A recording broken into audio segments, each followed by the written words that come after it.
If every time you scale your Google Ads budget and your ROAS just falls apart or doesn't actually grow proportionally to you increasing the spend, the issue is probably not what you think. And typically, what I see in ad accounts or with most advertisers is people think, I need to adjust my bids, I need to change the ad copy, I need to test some new campaigns. And honestly, that's just not the case. Typically, the problem is going to be with your account structure. And so in today's video, I wanted to show you an actual account, what it's structured like, and the actual way we built it to be able to scale to that next level. So you're going to want to stick around. So let's dive right in. I wanted to show an account that we are running and really the structure that we're running with, because what I want you to keep in mind is the effect of having a low ROAS is going to be largely because of your campaign structure and the way that campaigns play into each other and contribute to each other, more so than tweaking your ad copy or maybe taking out a keyword or adding keyword. Yes, of course, from an efficiency standpoint, removing a keyword or removing products are going to help you with ROAS, but I think the biggest thing that you really need to focus on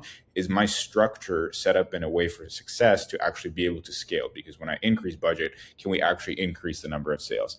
And that's exactly what we see here, right? Because if you just focus on the blue line, you can see yellow is the sale volume, which is the main KPI here, not particularly ROAS. So that's also something very, very important, is to identify what are you actually optimizing for? Are you optimizing for ROAS because that's everything that you see online? Or do you have a different KPI? Because in this case, again, we start off with smaller orders. And then after people buy like a sample size order, they actually buy in bulk.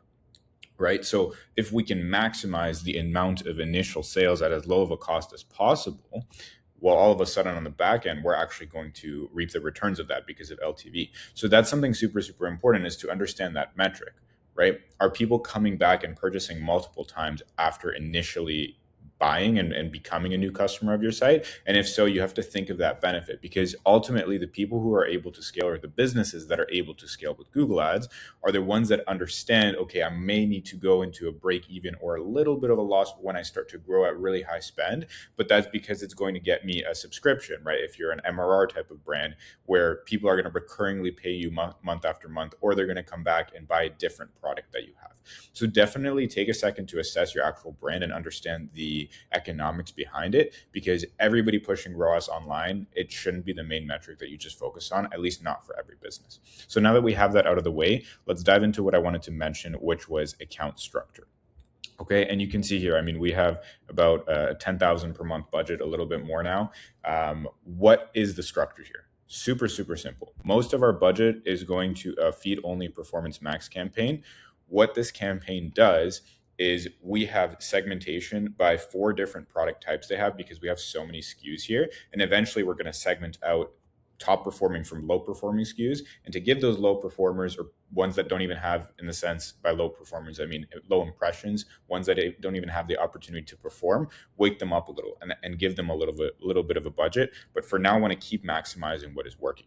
And so we actually added in a search campaign to pair with this, really just taking what are the best search terms that we get from here. What I want you to do is look at your account, look at your best performing search terms within your, let's say, feed only performance max standard shopping campaign, whatever you run on the shopping network, because on the shopping network, you can get a ton of clicks and impressions and conversions because it's super, super cheap. Like, you can get away, if you're launching as a newer account with a lower budget, get a ton of traffic, get a ton of data. And I only like to layer in search once I have that insight from shopping. And that's why we had like a late start to the search campaign here, is because we launched more so like a DSA style dynamic search campaign, didn't perform well. And then we moved to search campaign now after we got more data from the feed only performance max.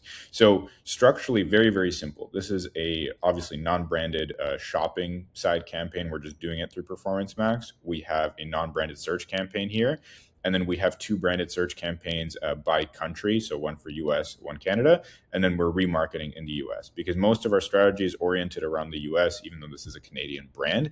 Canadian market just doesn't perform as well. But as you can see here, again, with the budget that we have, around $10,000 per month, we have 5 campaigns running, right? And the performance is solid. Like, aside from the fact that our KPI is not ROAS, we still have a solid ROAS, and not to mention the amount of sales that we're actually profitably generating.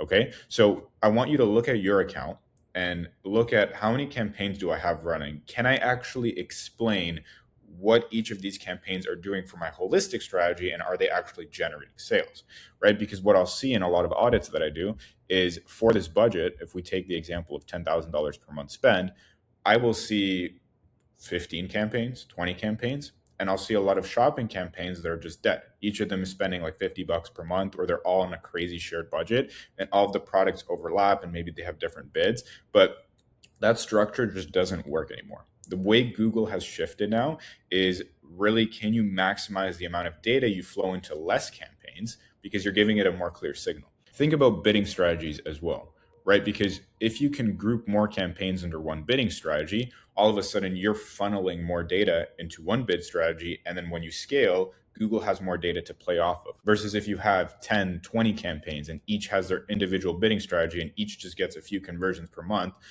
All of a sudden, that's exactly why you can't scale, is because you try to scale the budget for one, but you can't really leverage that data in your account because a lot of it sits in that bidding strategy. That bidding strategy just doesn't have enough conversions for it to be able to grow profitably. When you give it more budget, it just can't perform. It's choked. So that's something I want you to keep in mind. So before trying to increase your budget right now, look at your current performance. Again, if your ROAS is solid, I would say think about, without harming what you have right now, how can you desegment? A really, really big example I have is, you have multiple shopping campaigns, and at this budget, like, what somebody else could have done, for example, is you have 4 different shopping campaigns because we have 4 different product types here. We might have one for product category 1, 2, 3, and 4. The problem, again, is we're going to have, what is it, $60 per day budget for each campaign. And we're not going to have enough conversion data under that bidding strategy to be able to scale it, because I might increase for one, but it's going to take longer to perform because we're starting from kind of a more segmented, more focused budget. We have less conversions in that bid strategy. And not to mention, Google is viewing them all kind of individually. Like, they're not playing together as a whole to collectively achieve our target. Because again, by having these products kind of meshed together, at least at the start, we can collectively achieve our target. And Google aims to continue to be around that target when I increase the budget. And if we have some sort of issues, let's say I increase the budget and I see conversions have flatlined a little bit and we haven't actually grown revenue-wise, that's where you can actually go into more depth, right? Because if you need to, you can actually go to the asset group level and then listing groups and see what categorizations you have, because here we're actually using custom labels. And then for the search campaigns, the same thing is, we only have a couple ad groups here. We don't want to have 5, 10, 15 ad groups, because again, when we're increasing budget, especially where we are at now, that is just going to be too thinly spread and we can't actually grow. And what I want to leave you off with for this video is, think about how each campaign plays together to actually achieve your goal. If a campaign isn't serving its purpose or actually pulling its weight, just shut it off. Stop spending so much time trying to fix it or figure out what's wrong. Move on to the next test or what's working best. And again, at the stage that you're at, if you're that $5,000, $10,000, $15,000 spend per month, you want to get to closer to those higher numbers. Keep cranking what is working until you start to see you can't spend your daily budget. Because that's the point where you want to start thinking about, okay, horizontally, what other campaign types can I add? What other product categories can I start targeting?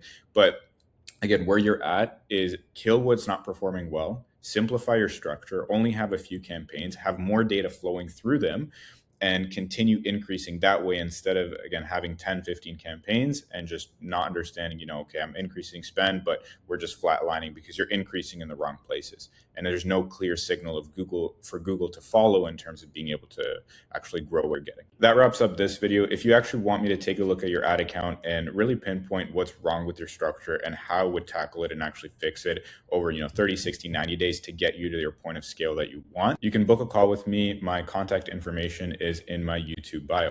Alrighty, I'll see you in the next one.